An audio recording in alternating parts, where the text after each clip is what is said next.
8-card fighters, it's me, Royal Paladin 813 here, bringing you a deck analysis. I figured the new set just came out, the new clans just got all their support, and there was a new clan that basically was just released.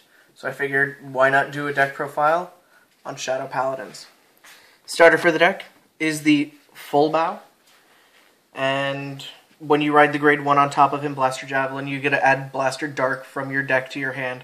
So, like one of my friends said when it came to the Nova Grappler video, your grade 1 counts as both a grade 1 and grade 2. That's not bad. Trigger lineup is standard because it only came with 4 different triggers. I'm stuck running the 4 stand, the 4 crit, the 4 draw, and the mandatory in every deck 4 heal. When next set comes out, set 5, I'm probably just going to drop 2 stands for 2 more crits. So that way I have my normal 2 stand lineup. That always messes with everyone. Grade 1s for the deck naturally are the 4 Blaster Javelins. When you ride him on top of the starter, he gains 2k permanently. When you call him to a rear guard, you can discard a grade 3 from your hand, search your deck and add a grade 3 from your deck to your hand. So if you have any bad grade 3s, you just instantly get the one that you need for the deck. I run also 4 copies of Garuru Bow. A lot of players run it at 2, maybe at 3. I personally love them at 4 because of later on tech plays that I can do. That just makes bonker shenanigan plays. I run the mandatory 4 copies of Dark Shield MacLear. He's the perfect defender or sentinel, whatever the hell you want to refer to it as. And 1 copy of Witch of Nostrum. Just rest her, discard a card, draw a card.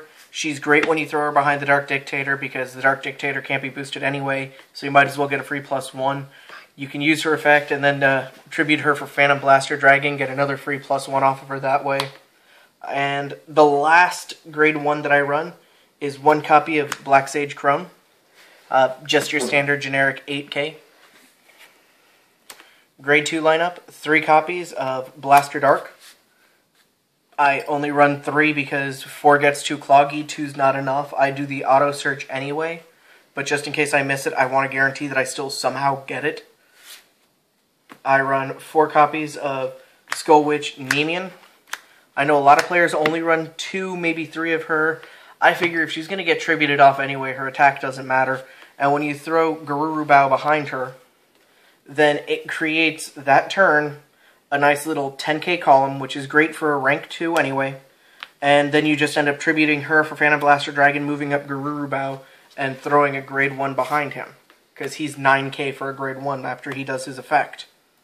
I run 2 copies of Cursed Lancer, because I do run 4 Nemeans. I do end up kind of running out of damage to flip, so I have to unflip it.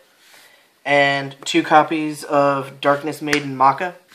Counterblast 2, grab a grade 1 or 0 from your deck and just call it right behind her. It's basically a free +1 because you're going to end up tributing it or her. She instantly lets you drop your Garuru Bow as you need to. I run 2 copies of the Dark Dictator. He's Alfred.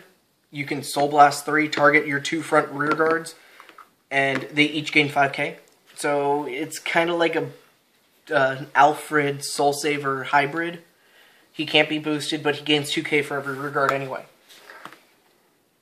I run 2 Black Metal Dragons. When you reveal a Shadow Paladin off of his drive check, he gains 2k. So really, since this is all Shadow Paladins, he's actually a 14k grade 3 that you can throw a booster behind. So if you throw your little Garuru Bow behind him, it's 21. If you throw your Dark Sage, he's 22. If you throw a Blaster Javelin, you can just thin out your deck a little bit, and he's 20k. So, all around, still a good card. And then, the Behemoth boss of the deck. 4 Phantom Blaster Dragons. When you have Blaster Darkened Soul, he's 11k. When you counterblast 2, tribute 2 rear guards, he gains 10k plus 1 crit. So you have Blaster Darkened Soul, so that would make him 21k on his own. Throw a rear guard behind him.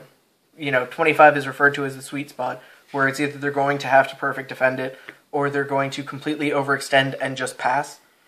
but with his effect being a crit, they have to overextend and hope you don't hit a trigger.